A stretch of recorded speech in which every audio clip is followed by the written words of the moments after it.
I think it's impossible to spend any time here at NAB and come away thinking anything other than that this is a tremendously exciting time for the broadcasting industry. So broadcasting has always benefited from a gold-plated, tried and tested system for measuring audiences provided by great companies like Nielsen, who've done a fantastic job of creating a trusted currency. And TV is really bought and planned, on the basis of that. But what's happening with all of this wave of growth and innovation around multi-platform television, OTT, digital video, is we're getting many more opportunities to complement and supplement traditional planning with new forms of targeting. And that's unfolding in various different directions. We have owned and operated applications run by broadcasters, some of which have registration, some of which don't, which create new ways of adding reach and frequency to traditional TV on those channels. We have inventory on other platforms, so Roku boxes and other things, which get us actually onto television and allow us to bring some of the best of the world of digital into the world of TV. And then we have a whole wave of agency and broadcaster innovations around things like attribution, more sophisticated planning, and then of course on top of that we have addressability. Still a bit uneven, still rolling out, but put this all together and I think it's a tremendously exciting time. I think the flavour of the month is innovation.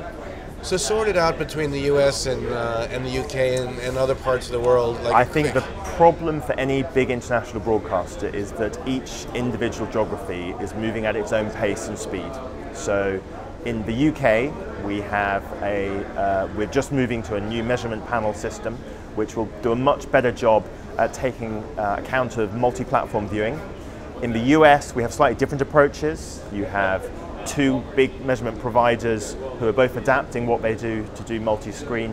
But then in other markets, it's very uneven. So there are geographies, particularly as you get out towards Central and Eastern Europe, where the panels are much smaller, the broadcasters fund them much less well, the underlying infrastructure is pretty poor quality. It's much harder to do the kind of things that you can do in, say, the UK or the US.